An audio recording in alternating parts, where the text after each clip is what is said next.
Let's go for it!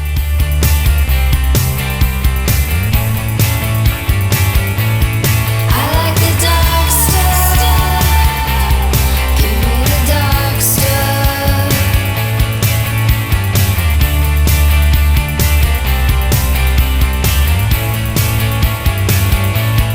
I like the dark stuff. Give me the dark stuff. Hey everybody, it's me, your buddy Dave, the host here at the Dark Stuff channel here on YouTube. Thanks for checking out my new video. So for this one, like a lot of people here in the VC, we're finally getting out there and doing some digging, which we've been not able to do for like a year. At least I haven't, barely. I mean, I've been to, well, whatever. This was my first time out, so I got some new acquisitions, so I'm pretty excited about that. I am now fully vaccinated. I got my double shot, and it's been more than 2 weeks since the second shot, so I do feel, things are feeling more positive a little bit, just on a personal front. And also, sticking with the personal front, there's a new member in my family. I got a new cat named Blackie Lawless, just Blackie for short, you know.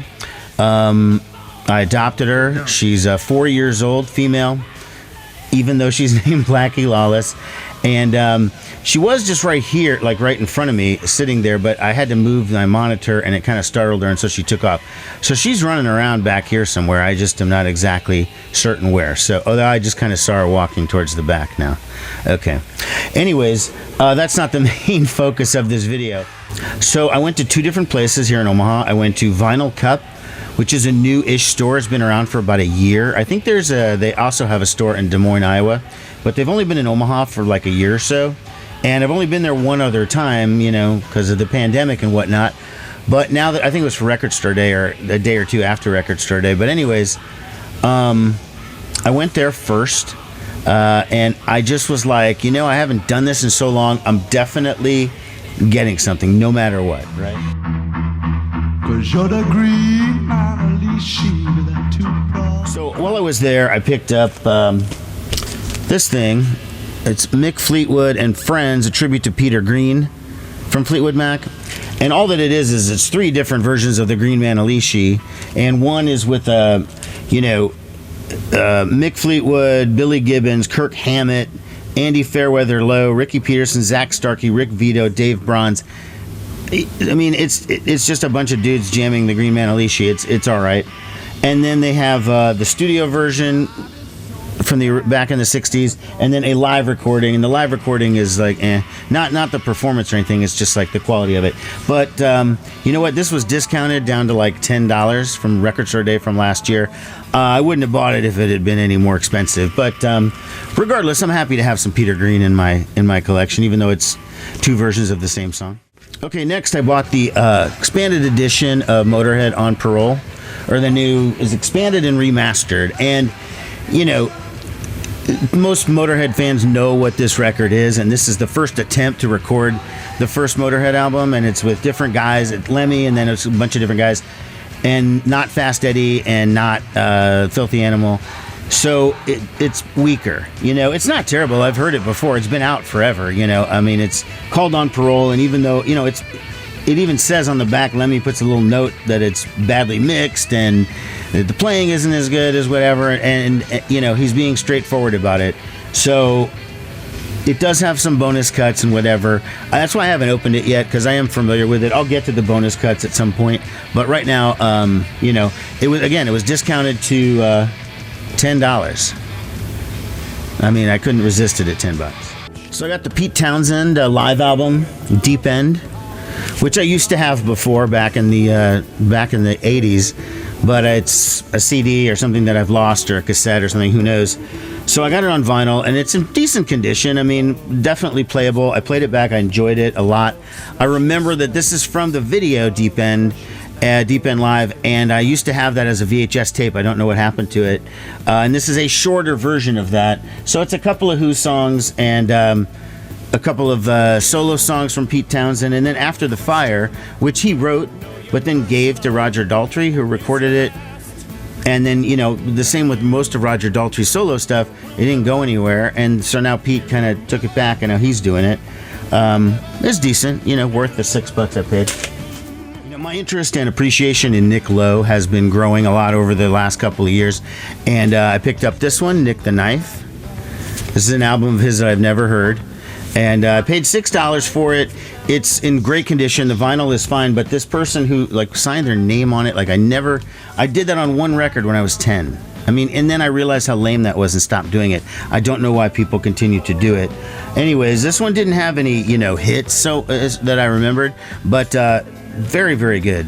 God, Nick Lowe's so awesome. I wish I would have appreciated him a long time ago. He's still around. I could still see him potentially perform or whatever, but wow, I feel like 30 years I just blew this guy off for some bizarre reason, And here I did what I always do. I bought something I already had, and that was this Chuck Berry Wild Berries. Now, I've seen a different cover of this, and when I saw this, I was like, oh, I have this, but I have the different cover, so maybe I'll just get this one, because this is, pretty cool, too.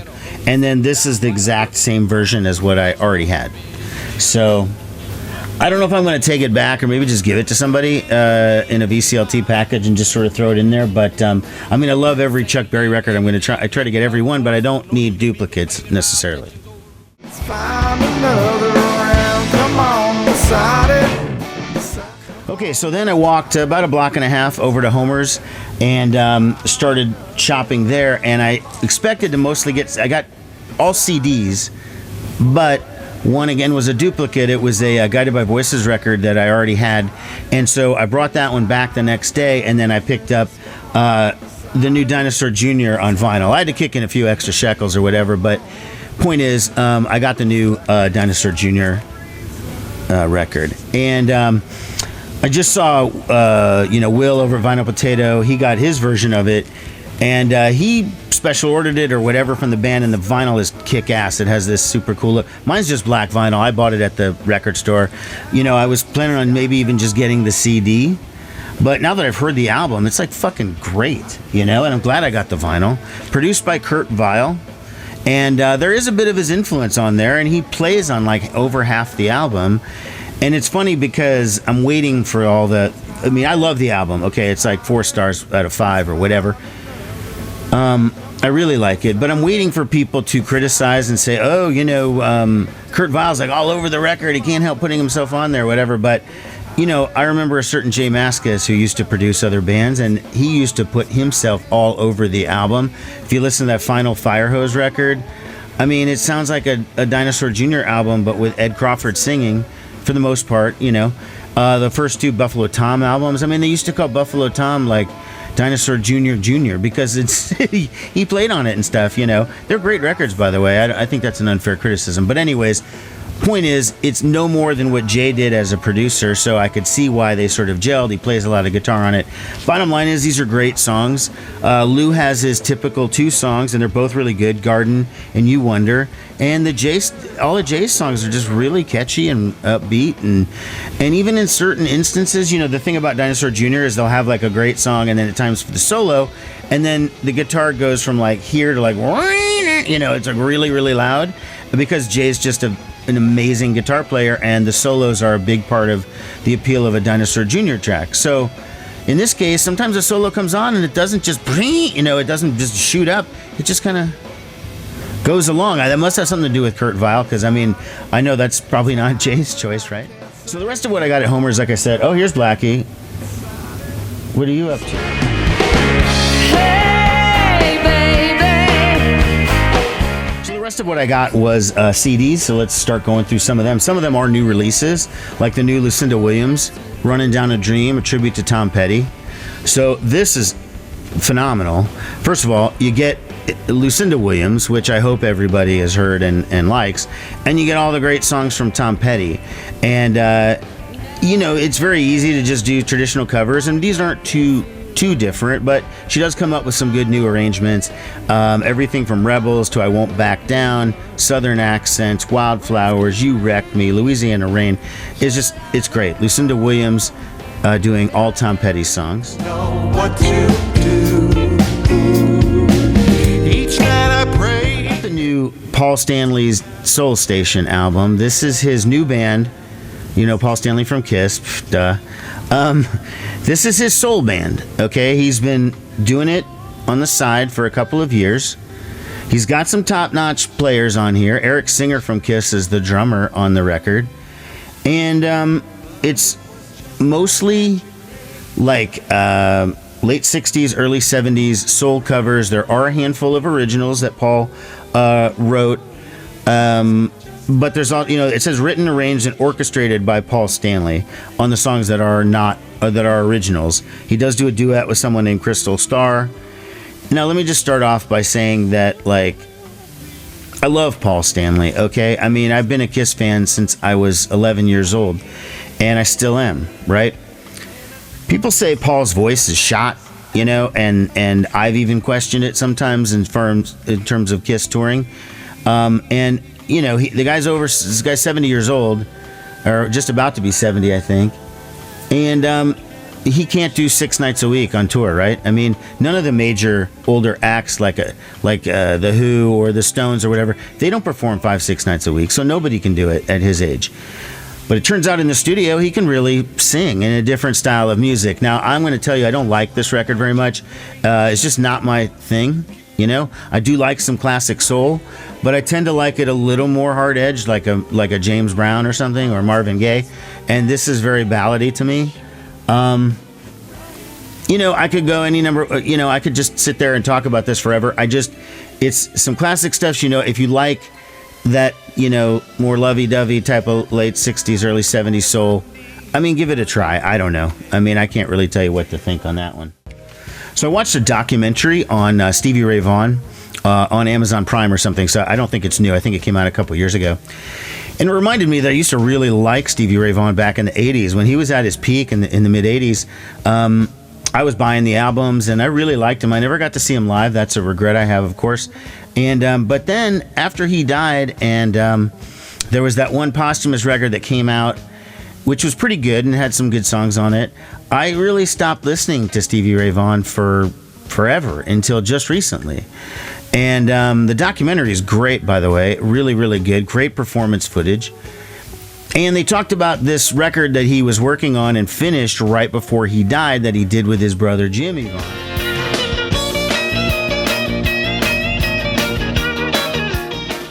It's the Vaughan Brothers and their album Family Style.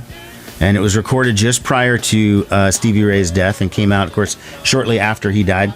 And this is a pretty fun record. I mean, it's not the kind of really rocking blues that Stevie Ray used to do in the early to mid 80s. I'd call this blues pop kind of. It's produced by Nile Rodgers, and most people know him from the band Chic, but he was also the producer on David Bowie's Let's Dance album. And that's where these two guys are connected. I find out all the time that people didn't know this. I thought it was a common knowledge thing that Stevie Ray Vaughan did a lot of lead guitar on David Bowie's Let's Dance record. The song Let's Dance, the guitar solos, I know the video, David Bowie's doing it, but that's Stevie Ray Vaughan. I thought that was common knowledge. Maybe it wasn't. But that was probably where he connected with Nile Rodgers, and now Nile Rodgers is producing it. He gives it kind of a funky backbeat. And then these guys are doing fun pop blues, basically is what this is. Radio-friendly blues. And it's not bad. I'd say out of the 10 songs, I probably like 7 of them, 8 of them.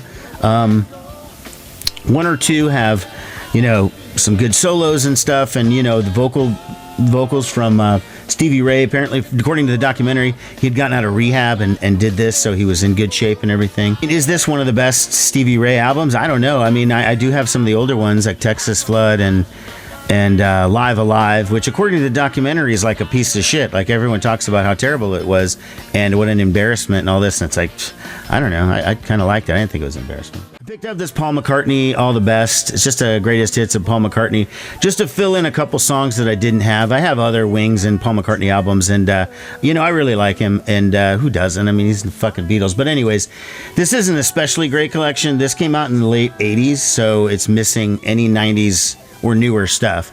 But this was the album that he was promoting, the greatest hits album, when I saw him back in the 80s, probably 1989 or 90 maybe. Well, it had to be, because I saw him in Arizona and I only lived there for 1 year. So anyways, Paul McCartney, All the Best.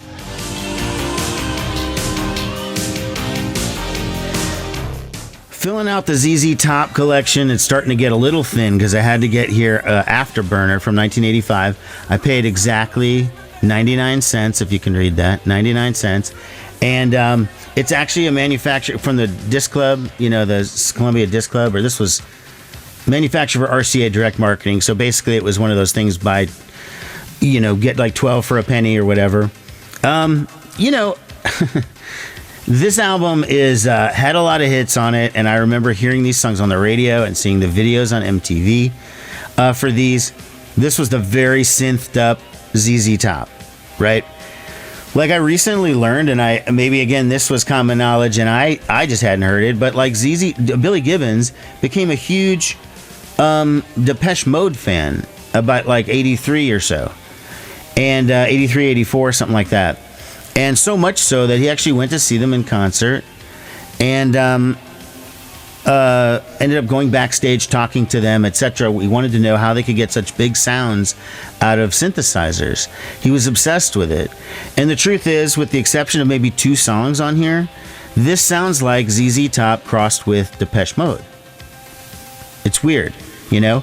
Again, the hits were Sleeping Bag, Stages, Velcro Fly. I should point out the song Dipping Low in the Lap of Luxury is the same song as Give Me All Your Lovin'. I mean, it's the same melody, same chords. There's a couple of rockers like Can't Stop Rockin' and Delirious that are more traditional ZZ Top. But for the most part, I mean, it does sound like ZZ Top mixed with Depeche Mode. And this was Billy Gibbons' thing for the next couple years. All things considered, I'd give this album like a B-. You know, it's not bad. I'm happy I only paid 99 cents for it, to be honest.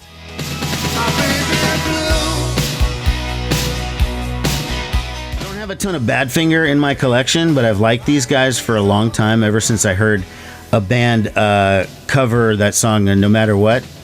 And their whole connection to the Beatles, of people thought they were the Beatles and stuff like that. This is a live album recorded in 1974.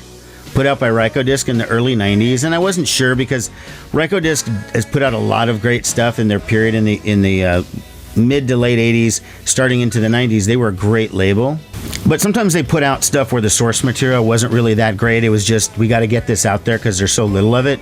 There's like a Big Star Live in 1974-75 that was a radio broadcast that, you know, had been sitting around or whatever. It's not the greatest quality, but it's awesome because there's not a lot of live recordings of Big Star back then because they didn't play that much, you know. So this was recorded live in 1974. Apparently it's been a bootleg for a number of years. Here's a touched up in the studio to make it sound better, you know, not like overdubbed or anything, but just like, you know, tweaking it or whatever. This was very good. I listened to this all day today, all the way through, and it was really good. I mean, I only knew Baby Blue and Day After Day off this record, but it was really, really good. Badfinger live, Day After Day.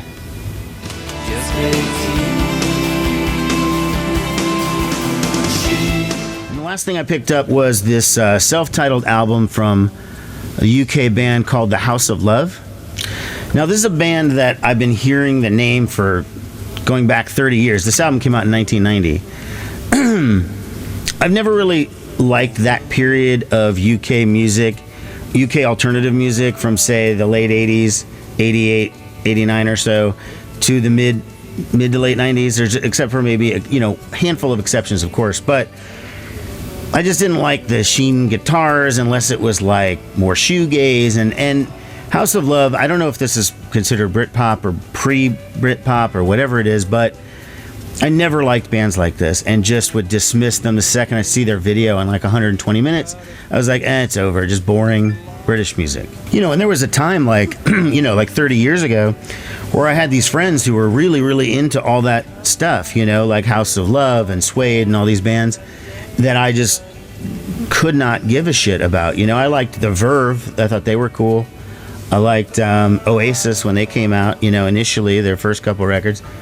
But for the most part, I mean, when I would watch 120 minutes, if it was a UK band, I'd be like, snooze, where's the next band from like Minneapolis or Chapel Hill or something, but I do know some people who really, really respect this band. I saw it for a couple of bucks. I'm like, all right, I'm going to take it home. I'm going to give it another chance. And you know what? I kind of liked it. I mean, you know, my opinion on UK music from that period has obviously changed. I mean, I like a lot more bands, but like Happy Mondays and all these bands that I used to just not care about before. So I realized I missed it at the time, but that's the way it goes. I was a Midwesterner, and I grew up on the Replacements and Kiss. I mean, you know, there's no reference point to something like House of Love from that. It took me getting older and wiser before I could appreciate it. I'm totally being sarcastic, but anyways, that is a pretty good record, House of Love. All right, everybody, thanks a lot for staying tuned. I've got a couple of things coming up, some more videos with some of my friends coming up. You know, if you haven't watched it yet, go back and watch that Kiss from the 80s video. I mean, it's really, really good, whether you like Kiss or not. It's a little low on views. I'd like people to kind of check it out. Anyways, thanks a lot, everybody, for watching. Take care. Bye-bye.